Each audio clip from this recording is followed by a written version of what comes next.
Assalamualaikum warahmatullahi wabarakatuh. Selamat pagi menjelang siang pemirsa Tanjung Pinang TV. Anda menyaksikan Fokus Dialog bersama Kotaku Provinsi Kepri.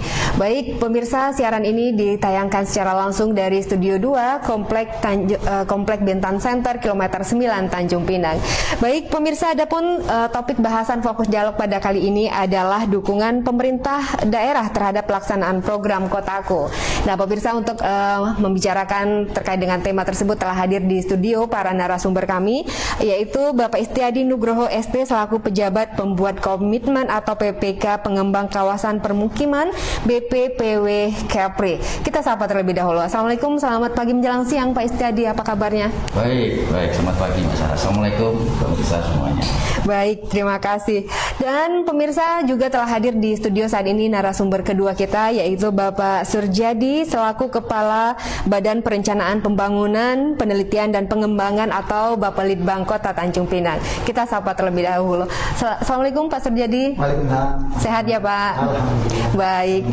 Baik, terima kasih. Nah pemirsa, selama 60 menit ke depan kami akan berbincang mengenai seperti apa dukungan pemerintah daerah terhadap pelaksanaan program Kotaku. Nah pemirsa, seperti diketahui bahwa program Kota Tanpa Kumuh merupakan salah satu upaya pemerintah melalui Dirjen Cipta Karya Kementerian PUPR untuk mempercepat penanganan permukiman kumuh di perkotaan dan mendukung gerakan 100-0-100, yaitu 100% akses air minum layak, 0% permukiman kumuh, dan 100% akses sanitasi layak.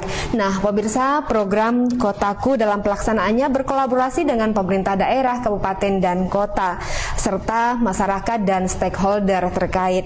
Nah, pemirsa, seperti apa sih dukungan pemerintah daerah terhadap program Kotaku ini, dan apa saja yang dilakukan oleh program Kotaku ini terhadap di kelurahan di Kota Tanjung Pinang maupun di daerah lainnya. Nah, pemirsa, selama 60 menit ke depan kami akan berbincang bersama para narasumber, dan kami juga mengajak Anda untuk ikut berpartisipasi bersama kami melalui nomor telepon WhatsApp di nomor 083161593800. Sampaikan pertanyaan Anda terkait dengan tema kita pada hari ini. Selain itu pemirsa, kami juga mengajak Anda untuk ikut berinteraksi melalui media sosial TV Tanjung Pinang, yaitu di kolom komentar Facebook. Sampaikan juga pertanyaan Anda terkait dengan tema kita pada hari ini.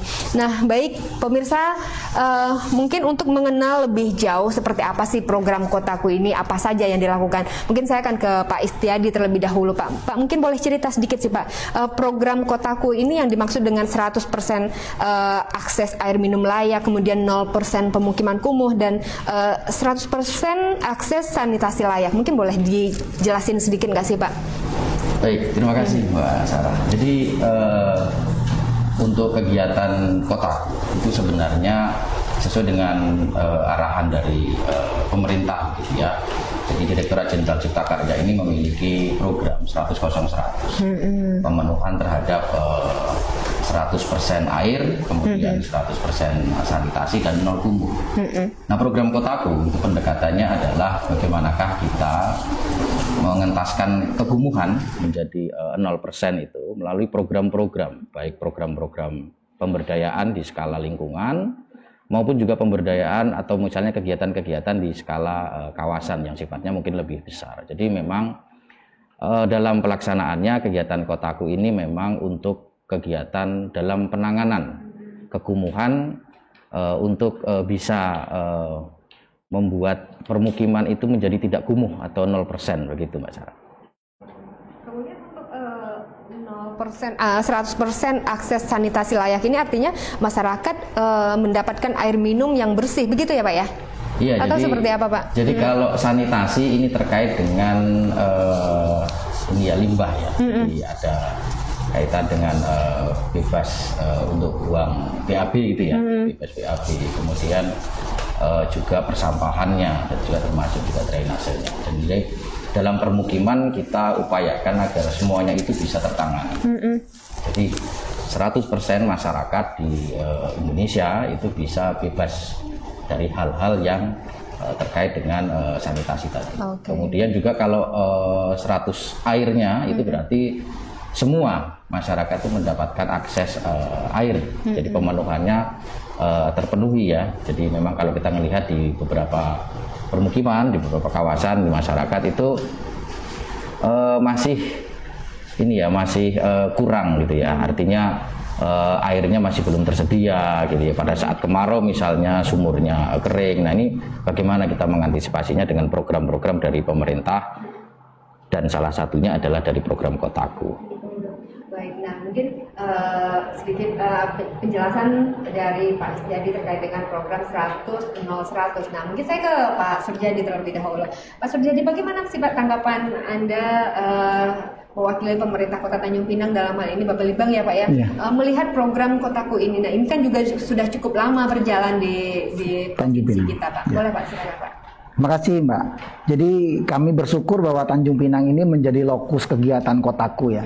Karena memang program slum upgrading ya, atau peningkatan kawasan kumuh ini merupakan sesuatu hal yang harus didorong ya, capaiannya di semua kota harusnya ya, karena Tanjung Pinang sebagai ibu kota provinsi. Nah, kita tahu bahwa kumuh itu ada 7 indikator ya. Dan atas komitmen pemerintah kota itu, pemerintah Kota Tanjung Pinang pasti akan mendukung program ini. Nah, jagoan kita adalah cara kita menanggapi programnya Pak Is tadi itu di Kota Tanjung Pinang. Kita selalu mendorong adanya kolaborasi kegiatan. Itu yang kita dengungkan di pemerintah pusat juga mengapresiasi itu gitu. Jadi artinya bahwa kumuh itu kalau Pak Istiadi dan teman-teman itu kan di indikator infrastruktur ya. Dan itu yang sebetulnya titik lemahnya kita karena terkait pembiayaan, ya kan? Tetapi kami melihat bahwa kumuh ini bukan persoalan infrastruktur semata, tetapi juga ada habit di dalamnya. Pertama itu. Yang kedua 100 itu persoalan terbesar kita di kawasan pesisir. Tanjung Pinang kita tahu bahwa banyak kawasan-kawasan permukiman yang berada di kawasan pesisir. Misalnya sanitasi itu ya. Sanitasi pemukiman yang berada di darat itu lebih mudah ditangani. Tetapi di kawasan pesisir itu lebih repot dan butuh investasi yang besar. Kemudian juga butuh effort ya bersama untuk merubah kebiasaan.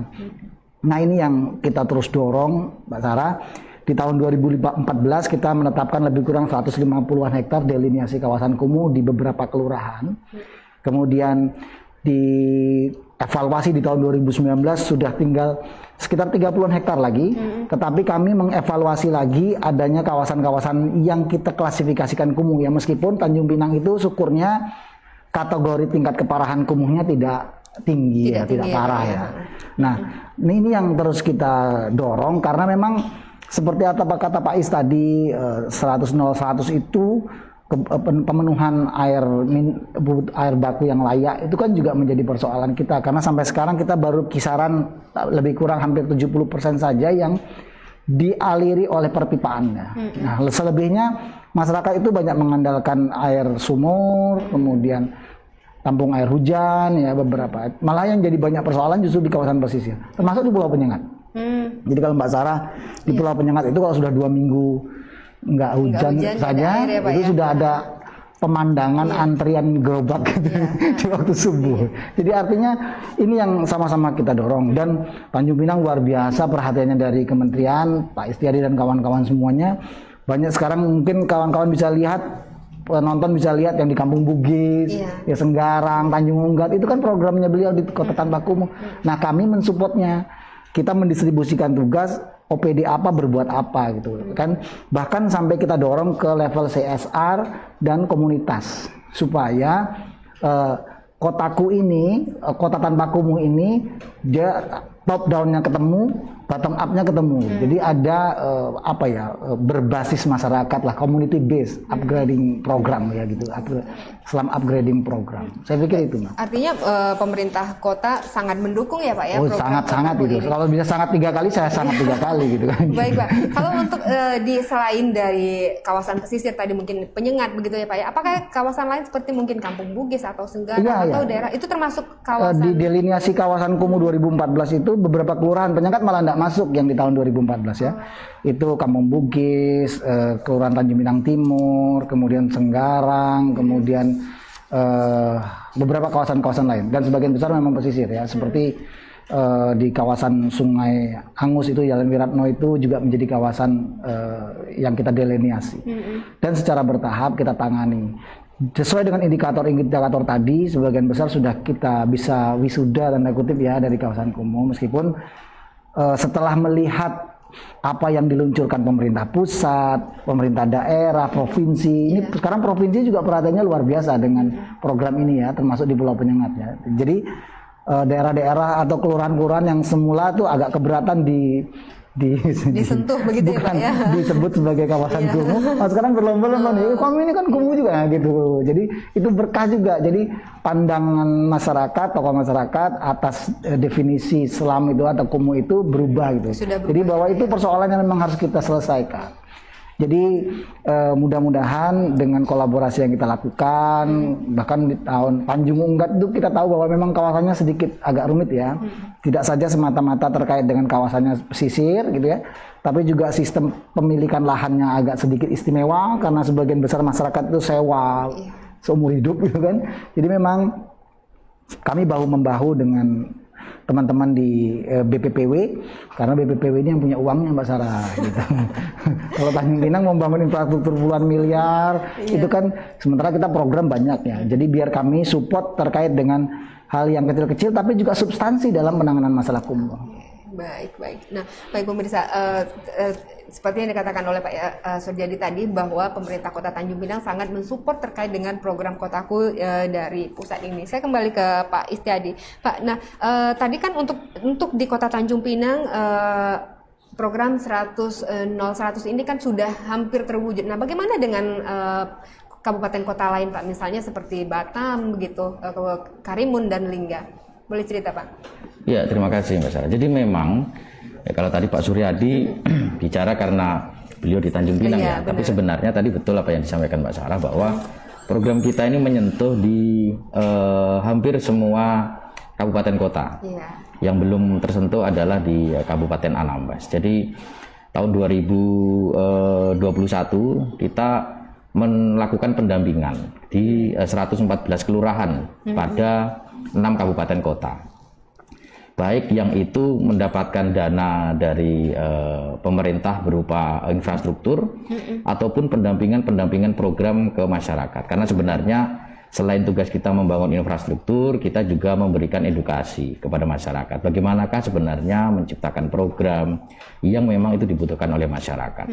Nah, saya juga teringat arahan dari Pak Presiden ya pada tanggal 9 Februari tahun 2021 bahwa beliau menyampaikan, Bapak Presiden menyampaikan kepada Pak Menteri bahwa untuk tahun 2021 alokasi untuk kegiatan pemberdayaan masyarakat itu agar dinaikkan begitu ya. Karena apa? Karena hal ini bisa berdampak kepada peningkatan atau stimulan ekonomi oleh karena pandemi COVID-19.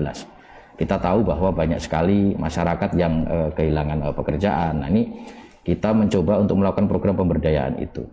Tahun 2021 kita melaksanakan di 36 kelurahan.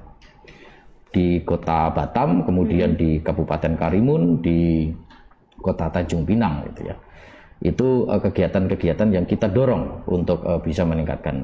Nah, sebagai catatan gambaran kepada semuanya ya, Mbak Sarah juga saya sampaikan bahwa tahun 2020 kita melaksanakan di 9 kelurahan, ada sekitar 500 pekerja yang kita libatkan begitu ya.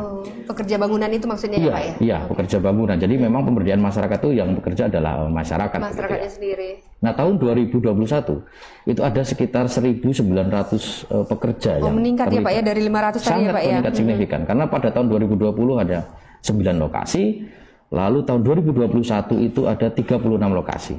Nah, saya juga ingin menggarisbawahi ada satu kegiatan dari Kotaku yang dinamakan kegiatan padat karya tunai atau cash for work CFW itu di 24 lokasi. Nah, itu kegiatannya adalah kegiatan yang memang banyak dialokasikan untuk pekerja gitu.